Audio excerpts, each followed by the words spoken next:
Your Royal Majesty and members of the royal household, members of the government of Ghana, all distinguished chiefs and leaders of the many groups of the region, members of the diplomatic corps, members of the government delegation accompanying me here, and members of the delegation from Trinidad and Tobago, including my wife, Sharon. Come here. Citizens of Ghana, particularly those of the young students, and all those of you who have come out in this very bright and warm weather to welcome my delegation from across the Atlantic. Fellow Africans, it's an honor to have received your invitation to join you on this very auspicious occasion of Ghana's independence, and to have been brought to this place of such great history, and to have heard of your passage. I come to you today accepting this invitation in great humility and wonderment. And my mission is to shorten the distance between Trinidad and Tobago and Ghana.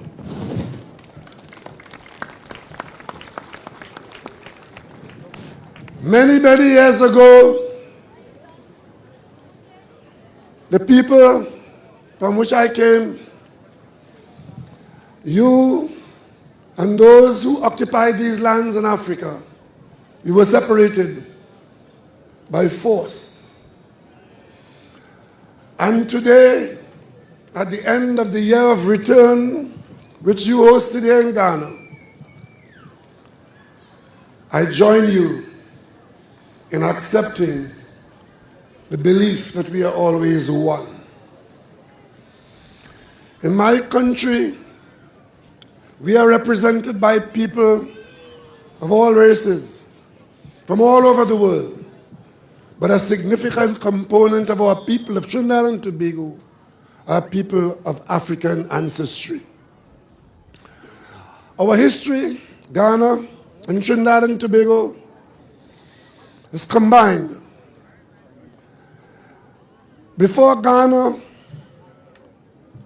achieved its liberation from the colonial masters, there were very strong and powerful voices from Trinidad and Tobago that advocated that the people of the Gold Coast should be free and independent.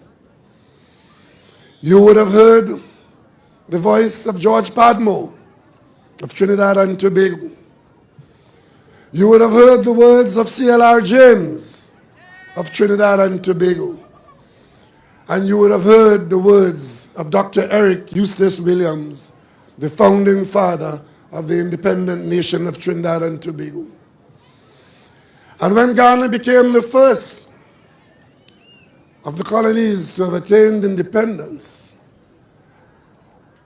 you became a beacon of hope and an example to the people of Trinidad and Tobago, who also aspired to take off the colonial shackles.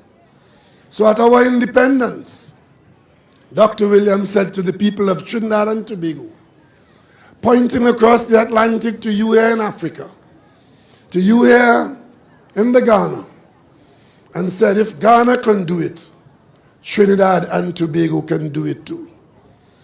And so today we believe that we not only can do it, but that we must do it together.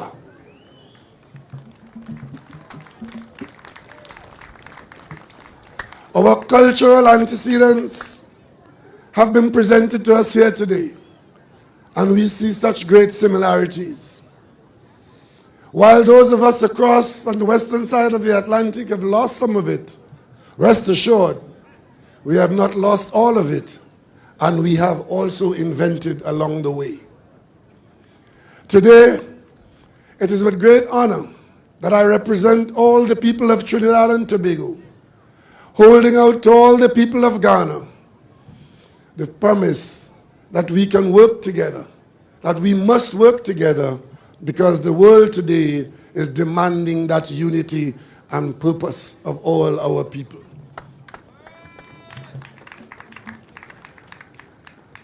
We see possibilities as we saw at your independence. We know of many of our people who came here to Ghana and served in very many positions. Some were teachers, some were lawyers, some were doctors, some were philosophers, some were traders. But we allowed the distance to stymie the growth and the explosion of our promise. We speak today as Prime Minister of Trinidad and Tobago and as President of Ghana of the need and the requirement and the commitment to shorten those distances and to ensure that what was sown out of the incidents of history must bloom for the future of our children and our nation. So we'll cooperate in education.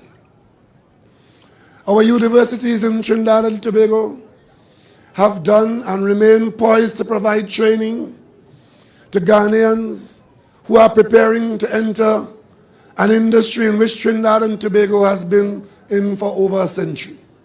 And we welcome you to the University of Trinidad and Tobago and the University of the West Indies.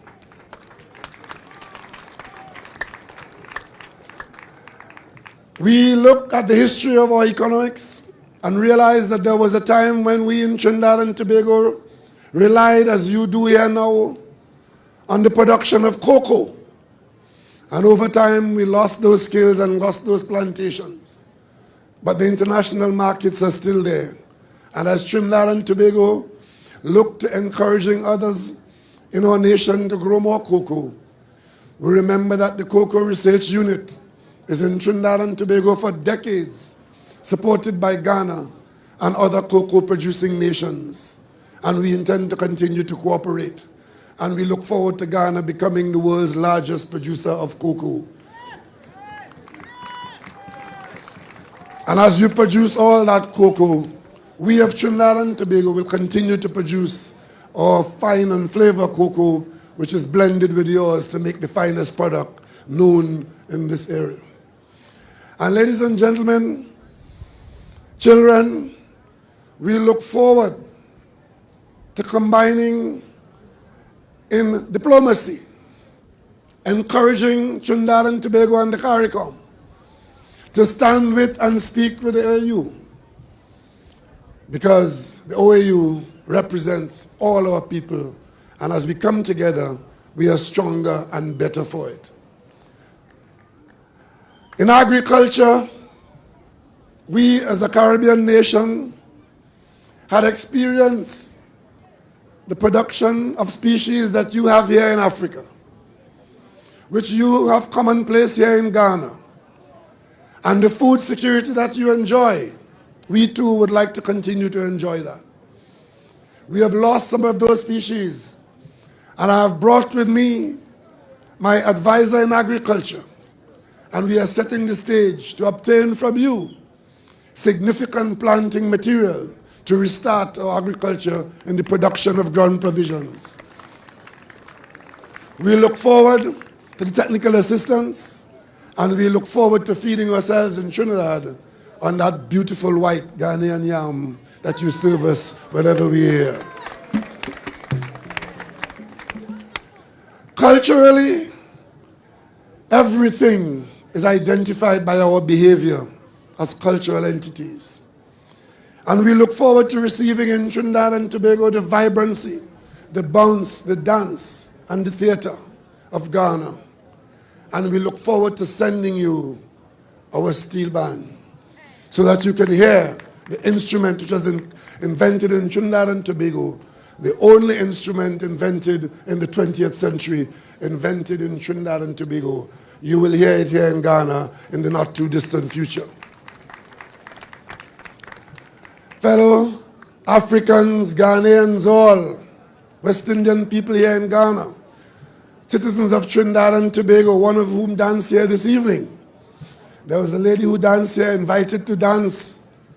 She is the daughter of a former Attorney General of Trinidad and Tobago, accidentally picked up, but shown that if you pick up by accident in a crowd, Trinidad and Tobago and Ghana join as we did here this evening. We will continue at the level of governments to seek all the opportunities to get closer. We in Trinidad and Tobago know that our largest bank, Republic Bank, crossed the Atlantic, came to Ghana, and is today providing you with banking services. And we look forward to investments in Trinidad and Tobago from Ghanaians, as Trinidad and Tobago private sector look forward to visiting you and investing here in Ghana.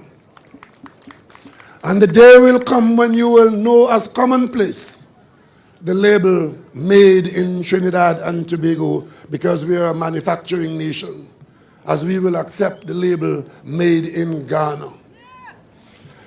Today, ladies and gentlemen, as you celebrate your independence, as we join you in celebrating independence, as we look forward to overcoming all the challenges that we face, we are twice as strong when we know that wherever we go, you stand with us, you stand behind us, we stand with you, and we work together as a team. My presence here today is symbolic of the teamwork that we anticipate between Trinidad and Tobago and Ghana, at home in our countries and abroad in foreign capitals.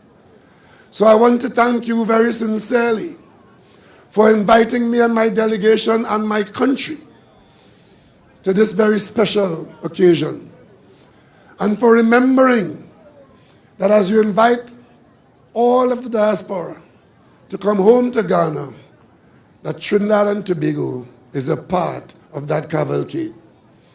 Ladies and gentlemen, Your Royal Highness, Your Royal Majesty, members of the household of the King, members of this land of Africa, thank you, and may God bless us.